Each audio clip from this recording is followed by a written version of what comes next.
Hello दोस्तों, my name is Sunny Tomar और मैं ले आया हूँ आपके लिए एक और नई वीडियो। ये इंटीग्रेशन का पार्ट 2 है। जिसने पार्ट 1 नहीं देखा है वो मेरे चैनल को सब्सक्राइब करे और मेरे चैनल पर जाए और सभी वीडियो देख सकता है। मैंने काफ़ी सारे वीडियो डाले हुए हैं। प्लीज़ अगर आपको वीडियो अच्छी लगे तो लाइक, शेयर और सब्सक्राइब कीजिए। Please support me. तो चलो वीडियो शुरू करते हैं। ये देखिए क्वेश्चन नंबर 6। ये सीरीज चल रही है इंटीग्रेशन के पार्ट 2 की। कल मैंने 5 क्वेश्चन कराए थे आपको और कुछ बेसिक कॉन्सेप्ट और फॉर्मूलेज बताए थे। ठीक है, तो ये देखो इंटीग्रेशन z की पावर -1/3 dz, यानी कि हमें इसका समाकलन करना है, इंटीग्रेशन करना है। तो कैसे करेंगे? मैंने कल भी बताया था आपको एक फॉर्मूला, इंटीग्रेशन x की power n into D x is equal to x की पावर n+1/n+1। ये फॉर्मूला होता है। ये देखो सबसे साइड में, राइट साइड में, integration x raise to power n यानी कि समाकलन x की power n into D x is equal to x की पावर n+1/n+1। ये फॉर्मूला होता है। तो यही तो है यहाँ, z की पावर n ही तो है। n का मतलब है यहाँ पर कोई भी घात हो सकती है, यानी कि कोई भी कांस्टेंट राशि, यानी कि 1 2 3 4 a b c, यानी कि ये जो डी जेड लिखा हुआ है ना, डी जेड यानी कि z के सापेक्ष हमें समाकलन करना है। तो उसके अतिरिक्त कुछ भी हो वो कांस्टेंट ही है और वो n की श्रेणी में ही आता है, यानी कि उसे n ही बोलेंगे हम। ठीक है, तो वही तो क्या है, z की पावर -1/3 और +1, यानी कि n+1 करना होता है। तो z की पावर -1/3 +1 अपॉन -1/3 +1, क्योंकि फिर n+1 होता है।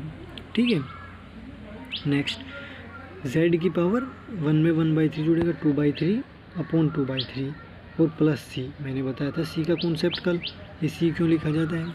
तो जिसने पिछली वीडियो ना देखी हो तो देख ले, चैनल को सब्सक्राइब करे और चैनल पर जाए और देख सकता है।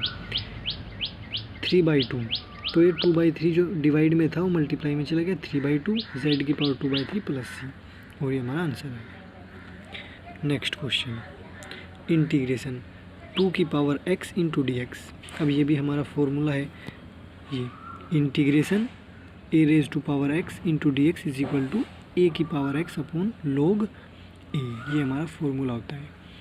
तो कल मैंने आपको बताया ही था, a raise to power x into D x is equal to a की पावर x। अब ये तो क्या है, a का मतलब यहाँ पर वही है, कोई कॉन्स्टेंट राशि, यानी कि 1 2 3 4 5 कुछ भी हो सकता है। तो यहाँ 2 है, तो 2 की पावर x यानी कि 2 की power x into D x is equal to 2 की पावर x अपॉन log 2। वही तो है, सीधा फॉर्मूला लग रहा है। इतने आसान question. Next, integration b raise to की पावर x प्लस a, यानी कि b की पावर कितनी है, x प्लस a। अब देखो b क्या है, ये कांस्टेंट है, a हो b हो c हो, मैं कहा था कांस्टेंट, ये सब कांस्टेंट ही है। dx यानी कि x के सापेक्ष हमें समाकलन करना है, उसके अतिरिक्त सब कुछ कांस्टेंट ही होता है। तो यहाँ b की पावर x प्लस, यानी कि पहले वाला फॉर्मूला लगेगा, लेकिन नहीं, पहले हम इसे तोड़ लेंगे, डिवाइड कर लेंगे, यानी कि एक्सपोनेंशियल रूल लगाएंगे। एक्सपोनेंशियल रूल क्या होता है, a की पावर x इंटू a की पावर b, तो ये जुड़ जाता है, a की पावर x प्लस b। समझ गए, अगर बेस समान हो तो ये पावर जुड़ जाती है, a की पावर x इंटू a की power b is equal to a की पावर x प्लस b।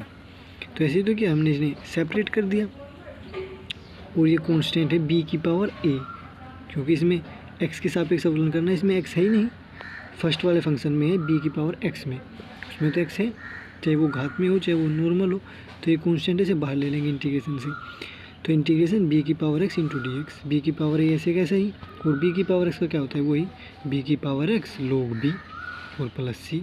अब देखो, अब फिर हमने यहाँ जोड़ दिया b की पावर a इंटू b की पावर x, तो जुड़ जाएगा क्योंकि बेस समान है। b की power x plus a upon log b plus c is equal to O plus C. ये आ गया इसका इंटीग्रेशन।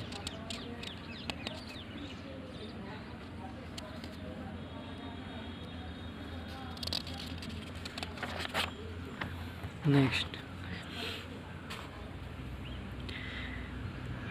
Integration 1/√1 - y² dy। अभी तो सीधा फॉर्मूला है, sin inverse y plus C. ये मैंने कल आपको फॉर्मूला बताए थे, सीधा फॉर्मूला है।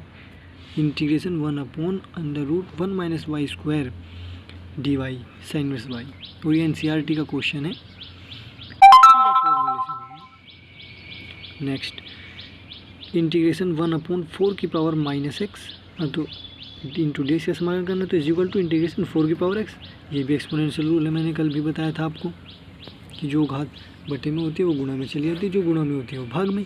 तो यहाँ पर देखो जैसे कि 1/x², ऊपर जाके x की पावर -2, ऐसे ही x की पावर -3 होती तो 1/x की पावर 3। तो ऐसे ही जैसे ये 4 की पावर -x थी, ऊपर जाके प्लस की होगी। अब ये फिर वही फॉर्मूला बन गया a की पावर x वाला, तो a की power x upon log a, तो 4 की power x upon log 4 plus c। Next integration 1/cos x into cot x into D x. तो इसका भी हमें समाकलन करना है, तो कैसे करेंगे? इंटीग्रेशन 1/cos x और cot x को cos x upon sin x भी तो लिख सकते हैं, तो उसे उस रूप में तोड़ लेंगे।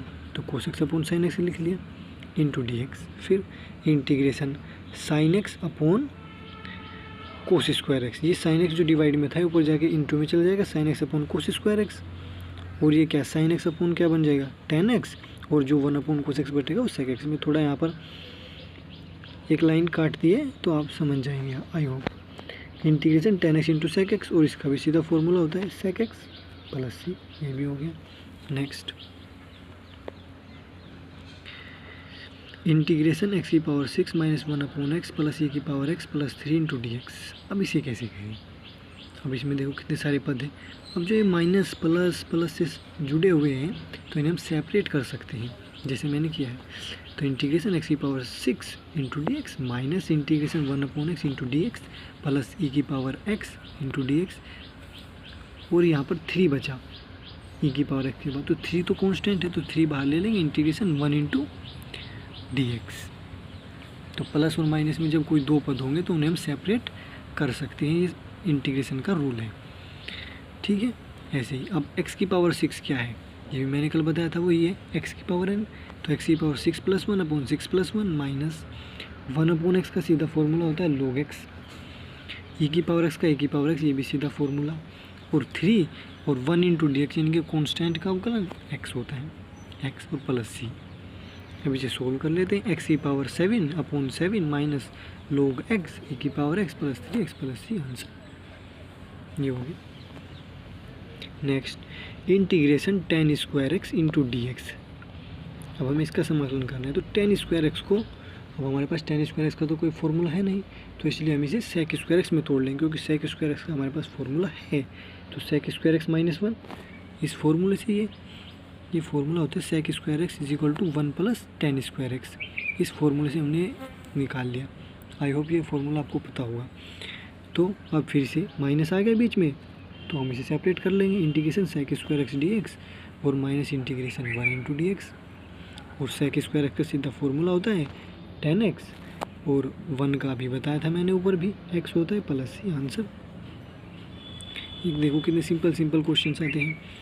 Integration 3x - 2 upon x plus e की power x into D x. इसे अब देखो बीच में प्लस है दो फंक्शन के, तो फिर से सेपरेट कर लेंगे। तो integration 3x - 2 upon x D X और प्लस e की power x into D x.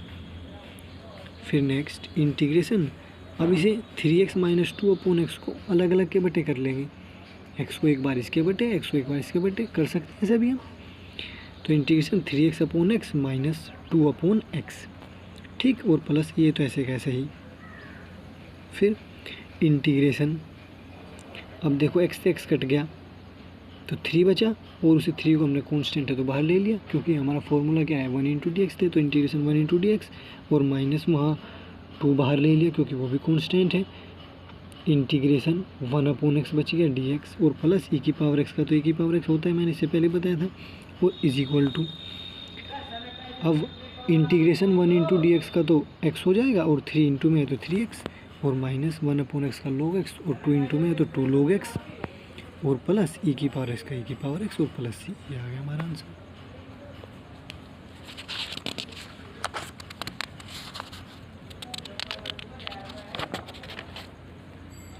Next question, integration 1 upon 1 minus sine x into D x integration. अब इसमें कैसे करेंगे? अब 1 अपॉन साइन x का भी हमारे पास कोई फॉर्मूला नहीं है, तो इसलिए हम इसमें कॉन्जुगेट मल्टीप्लाई करेंगे। कॉन्जुगेट तो जानते ही होंगे आप, व्युत्क्रम मल्टीप्लाई करेंगे, यानी कि इसके उल्टे चीज़, यानी कि यहाँ 1 माइनस साइन एक्स है तो 1 प्लस साइन एक्स से, ऐसे ही यहाँ पर 1 माइनस एक्स होता तो 1 प्लस एक्स से, समझ गए। तो 1 प्लस साइन एक्स से हमने डिवाइड भी कर दिया और मल्टीप्लाई भी, 1 प्लस साइन एक्स से 1 प्लस साइन एक्स कट जाएगा, कोई बदलाव नहीं किया हमने समीकरण में। इंटीग्रेशन 1 प्लस साइन एक्स हो गया ऊपर, तो नीचे क्या बन गया, ये देखो a माइनस बी और a प्लस बी, ये वर्गांतर का फॉर्मूला बन गया। क्या होता है A square minus B square, तो 1 का स्क्वायर 1 माइनस और साइन स्क्वायर एक्स बन गया, sine X into sine X sine square X. अब is equal to integration 1 plus sine X, 1 minus sine square X क्या होता है cos square x into D x. Integration 1, अब इसे हम सेपरेट कर लेंगे, अलग अलग पदों में तोड़ लेंगे। कोस स्क्वायर एक्स को पहले 1 के बटे में और फिर साइन एक्स के बटे में, ऐसे भी हम कर सकते हैं, इसमें भी कोई प्रॉब्लम नहीं। 1 अपॉन कोस square X plus sine X upon कोस स्क्वायर एक्स, फिर 1 अपॉन कोस स्क्वायर एक्स को हम क्या कहते हैं sec square x. Integration sec square X plus और sine X upon cos X क्या बन गया टेन एक्स, और नीचे कोस स्क्वायर एक्स है तो 1 अपॉन कोस एक्स एक और बचेगा, तो 1 अपॉन कोस एक्स यानी कि सेक एक्स, ये बन गया सेक एक्स टेन एक्स, क्योंकि हमारा फॉर्मूले में सेक एक्स टेन एक्स आता है इसलिए हमने किया है। फिर क्या है, ये भी ने सेपरेट कर लेंगे, integration sec square x d x plus integration sec x into tan x d x. अब सेक स्क्वायर एक्स का फॉर्मूला क्या होता है, ये भी सीधा फॉर्मूला लग गया, sec square x integration sec square x into D x होता है टेन एक्स, और integration sec x into tan x का होता है सेक एक्स और प्लस सी,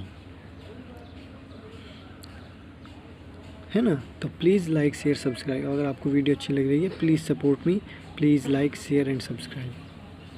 ये मैं आपके लिए मैं 12th क्लास का फ्री क्रैश कोर्स भी लाऊंगा अगर 1000 सब्सक्राइबर आप हो गए, ठीक है। 16 सवाल, आपको कोई भी क्वेश्चंस पूछना हो किसी भी का, एयरफोर्स, NDA, JEE या 12th 11th फिजिक्स केमिस्ट्री किसी भी सब्जेक्ट से, आप कमेंट बॉक्स में पूछ सकते हैं।